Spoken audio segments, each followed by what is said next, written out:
it's not that I mind leading singing occasionally. I'm just out of practice.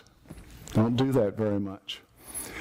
And in the old days, when I used to do it a lot and use my arms and counted beats and all of that stuff, it takes a surprising amount of energy, and you better be in shape. And I'm not. So I found myself huffing and puffing.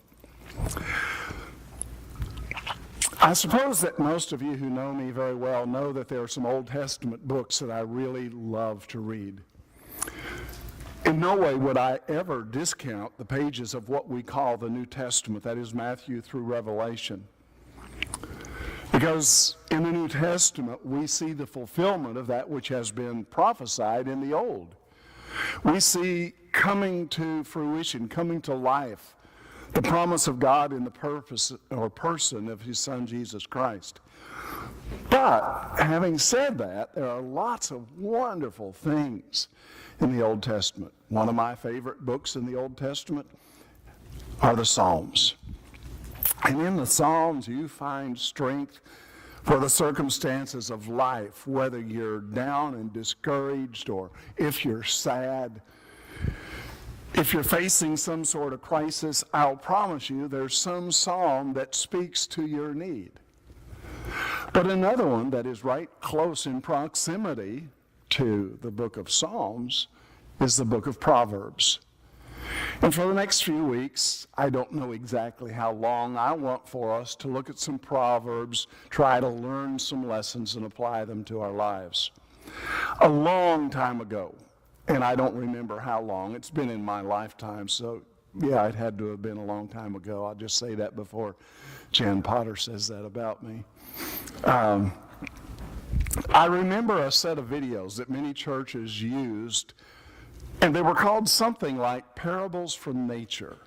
I don't know if any of you ever saw that set of videos or not. They were really excellent. They were primarily for children, but there was an emphasis there for adults as well. Today and over the course of the next few weeks, I want for us to talk about learning things from some of the little creatures that God has created.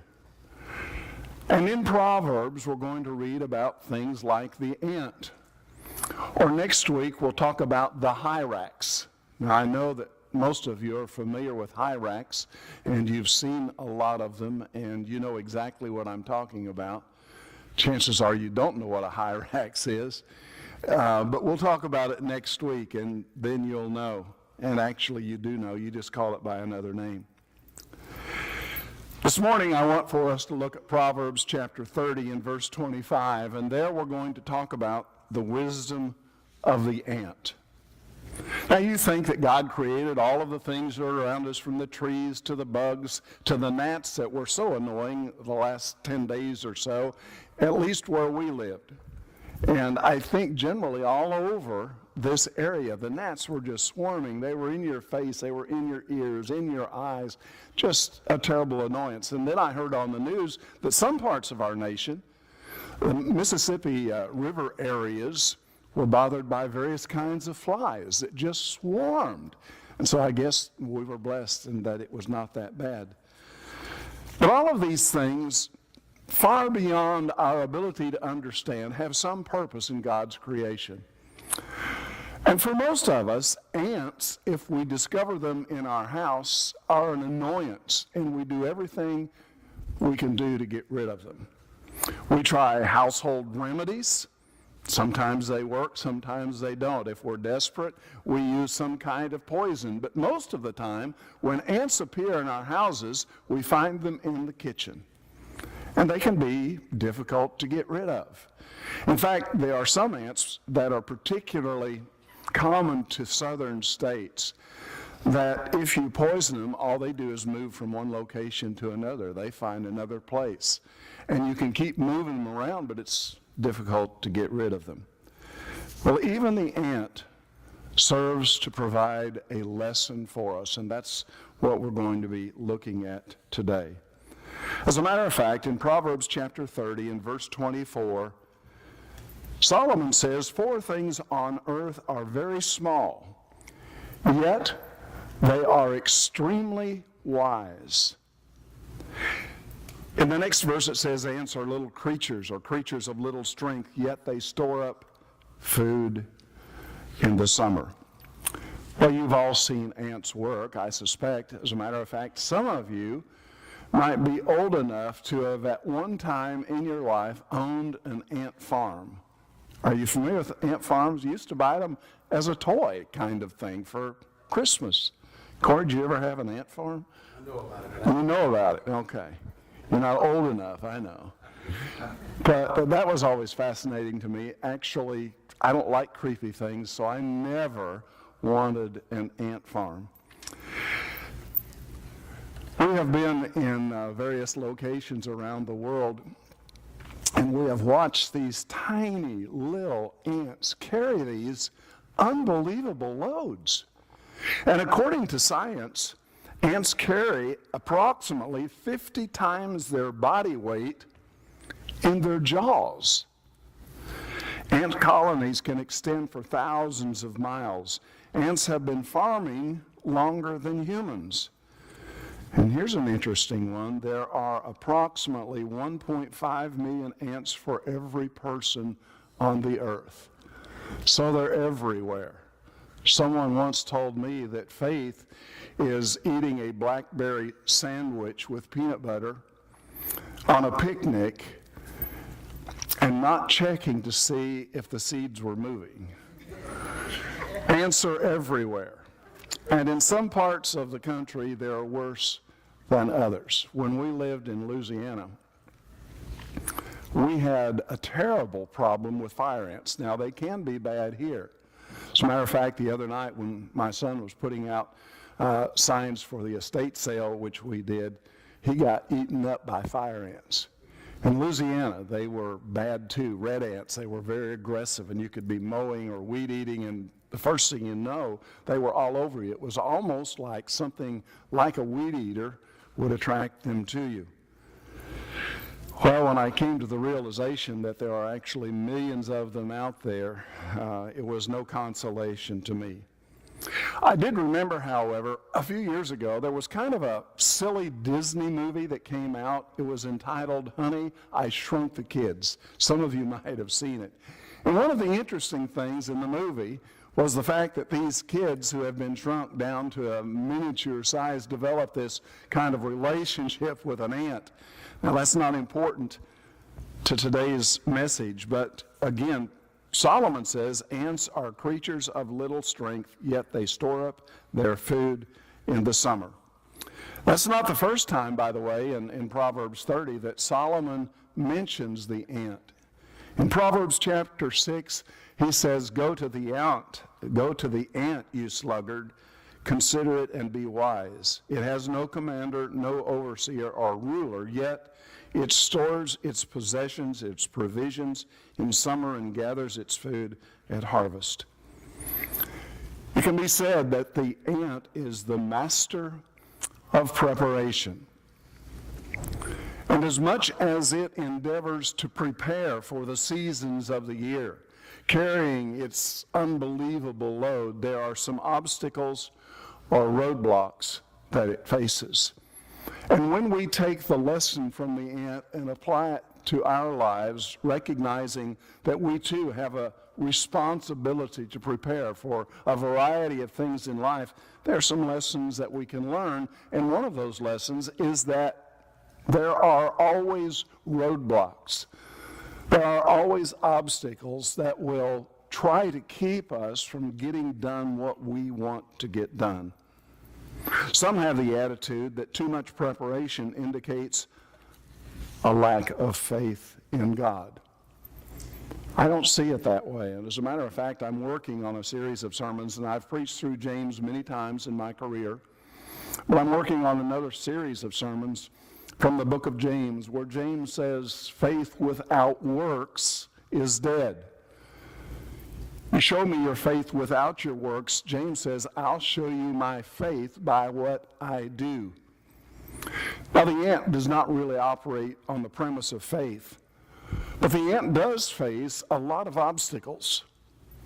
You and I, when we have determinations in life of things that we need to get done, whether it's something regarding our family or our career, something that needs to be repaired around our house, like a hot water heater, or a clothes dryer, or a car, we begin making preparations for getting that done. And inevitably, there are obstacles.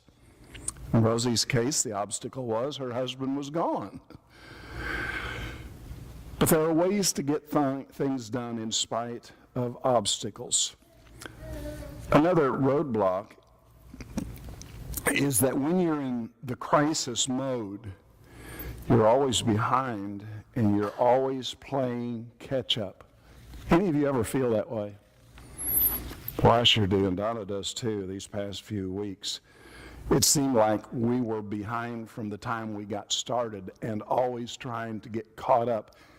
And in all honesty, it's going to take us several weeks to really get caught up. But I'm not sure in a spiritual sense we ever do, because there's always things to do. Do you remember what Jesus said in John chapter 4? He said, "Look out into the fields, for they are white unto harvest." And so there is a sense of preparation that comes because those seeds for harvest did not get there accidentally. But with the seeds that are planted, then comes the harvest. And the crop that is to be harvested doesn't get from where it is in a field to where it needs to be without a great deal of planning and a great deal of effort, a great deal of faith. There's a lot of misunderstanding with regard to spiritual seeds and how we plant them and how we bring them to harvest. Over the past several years in our country particularly, we've developed a mentality that says, well, we have our church building, we have a strategic location, we have adequate facilities, we have air conditioning, padded seats, and all of those kinds of things. So if people know we exist, they will come to where we are. But the reality is, it doesn't work that way. No more than a field of wheat automatically gets to a place of storage for grain. It takes a lot of effort. A farmer has to go into the field to bring that harvest to those granaries. And you and I must look to the fields that are white to harvest and bring them into the family of God, His church. Someone says a lack of planning on your part does not constitute an emergency on my part.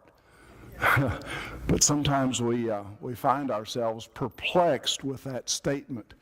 Sometimes other people's issues become our problems, and we do our best to resolve them.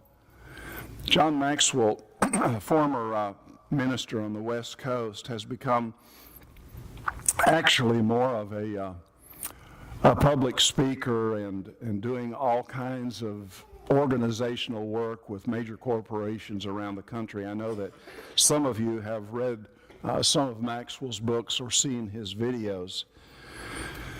In one of his books, he talks about the urgency of today.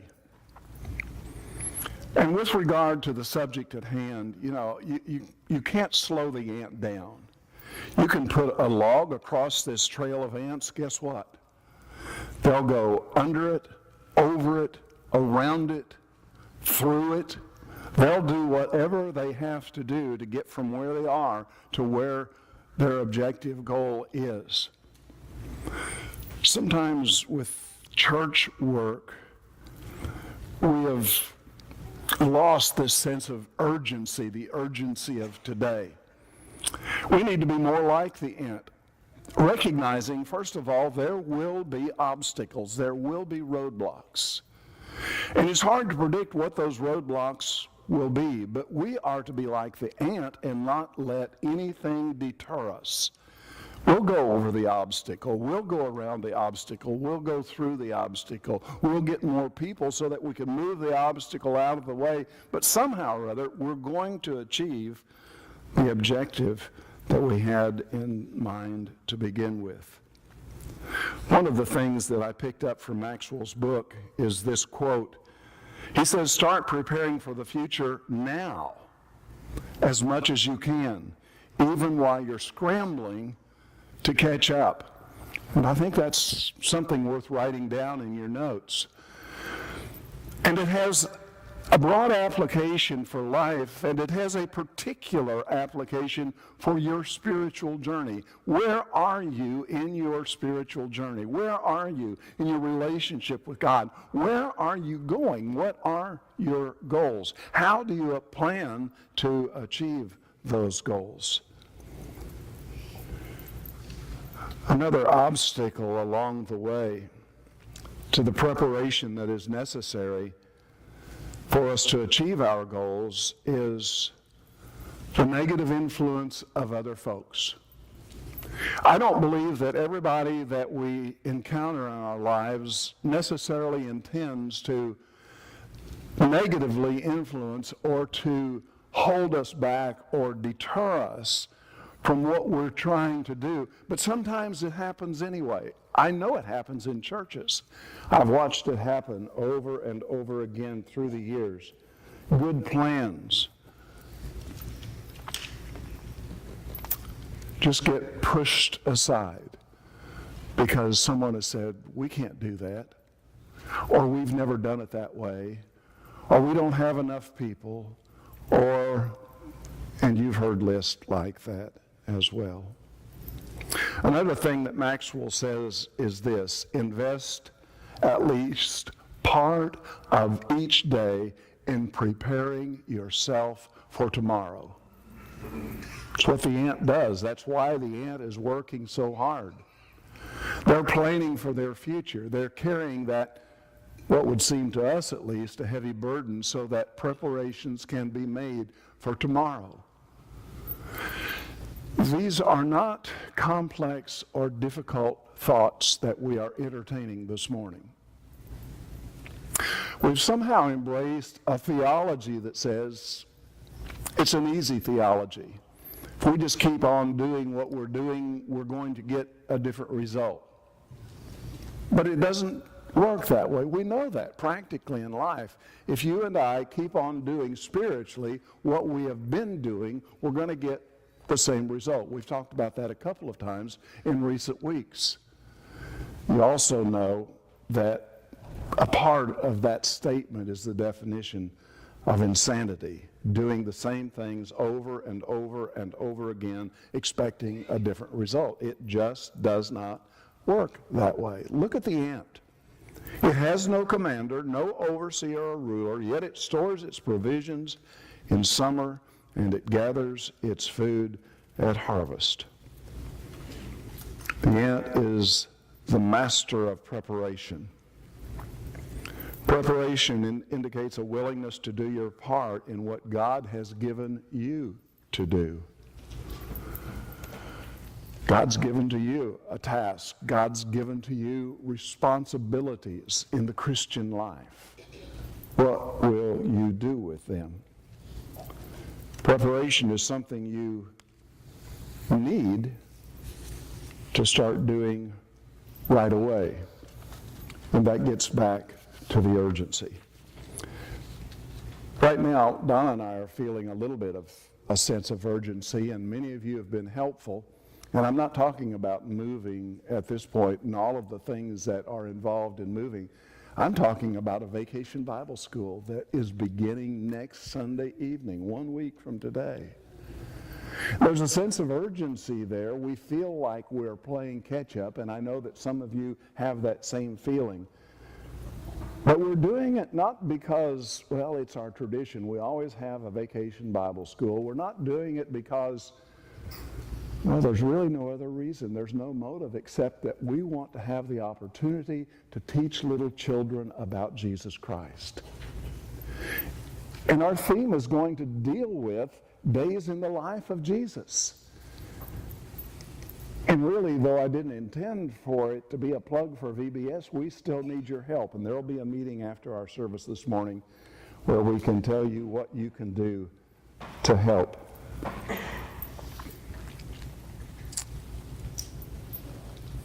Another aspect of preparation is that we be self-starters.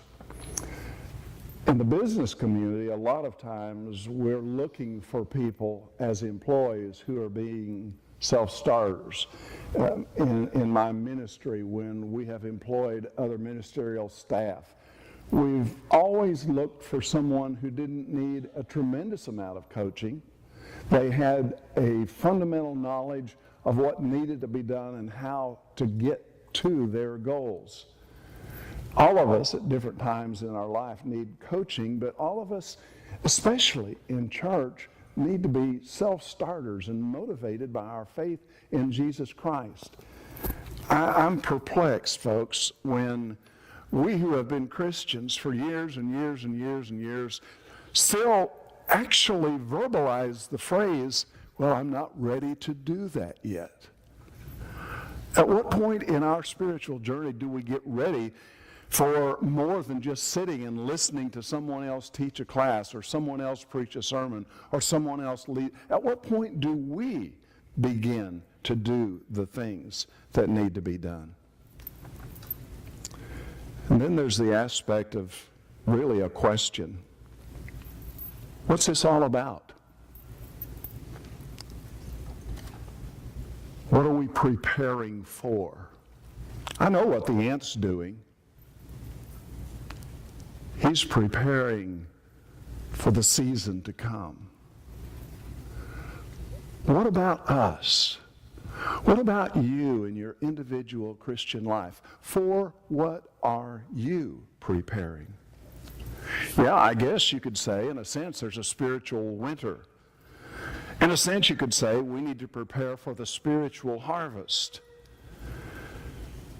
And for us to spend or to prepare for the spiritual winter, we need to spend time in God's presence every day. Life consists of one harvest after another. The job's never complete. We keep on, keeping on, and keeping on. Some time ago, I mentioned one of my favorite motion pictures. It's a movie called Field of Dreams. It was shot on location in Dodgeville, Iowa. And I've been there to that diamond, and I've sat on those bleachers, and I've ran those bases, and I've walked into the cornfield, and I've done everything that was in that movie, except get paid for acting a part. But one of the philosophies of the movie was, if you build it, they will come. That's a little bit extreme, because we have enough sense to know we couldn't build a mighty structure here and expect to fill it just because we build it. On the other hand, some churches have adopted a mentality that says when they come, we will build it. And so there has to be balance somewhere between those two ideas. And I'm really not talking about buildings and structures. I'm talking about building the church, the family of God, the body of Christ. And you and I have a responsibility as fellow members in that body, as brothers and sisters in the Lord, to take upon ourselves a responsibility of preparing for the people who are in our community who need Jesus Christ, and then we take action so that they have a way to come to know Him. And so just as we need to prepare for winter, just like the ant, we need to prepare for the harvest. In my thinking, a lot of churches just do church without giving a lot of thought or a lot of preparation to what needs to be done in terms of the harvest. Let me encourage you to prepare yourself and to position yourself to receive the blessings of God. That's what He wants for you. God's harvest will arrive when you are ready. In Matthew chapter 25 and verse 23, Jesus says, "Well done, good and faithful servant. You have been faithful with a few things. I will put you in charge of many." And in Luke's Gospel, chapter 16, Jesus says, "Whoever can be trusted with very little also can be trusted with much, and whoever is dishonest with very little will also be dishonest with much." So if you have not been trustworthy in handling worldly wealth, who will trust you with true riches? I want for you to think about that. I want for you to think about the fact that God has entrusted you. He's not only given you His grace and mercy and forgiveness and those kinds of things. He's not only showered His love upon you, but when you took on the name of Jesus Christ, God entrusted you with the responsibility of sharing the good news of Jesus with someone else. And you may not do it with a lot of knowledge, a lot of words. You may do it only through the example that you live. This is what it means for me to be bought, purchased, owned by Jesus Christ. There will always be obstacles. I have some cousins who live in Western Australia. Occasionally I'll see a video they have posted on YouTube. And the videos have to do with them maneuvering through the forest in that country, sometimes on a motorcycle, sometimes on a bicycle. But you've got to be alert and you've got to be ready, because you're always making turns and choices and decisions through the most difficult of forest obstacles. Being the Lord's church is not something that's necessarily easy. It requires effort on our part. It's joyous, it's rewarding, it is fulfilling, it is motivating, it is all of those things, but it doesn't just happen. It happens because we are committed to making things work. Maybe we need to humble ourselves and learn from those ants who are common annoyances. Maybe, like the ant, we need to think about winter all summer long. And maybe we need to think winter all summer and think harvest all year long.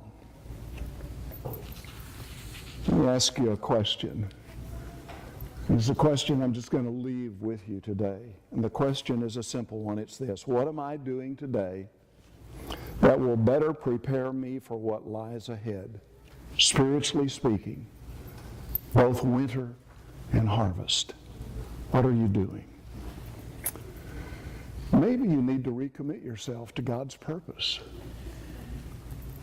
Maybe you need to take those initial steps and say, by faith, I believe that Jesus is the Christ, the Son of God. I want to be buried with Him in baptism. I want that new life, and I want to live it and share it. Maybe you just need to kick yourself in the backside and say, hey, I need to get with it. There's one thing you can't say about an ant. Solomon says it in Proverbs 6. We read it at the beginning. An ant is not lazy. That's why Solomon says, go to the ant, you sluggard. Y'all know what a sluggard is, right? Not getting much done. Learn from that ant.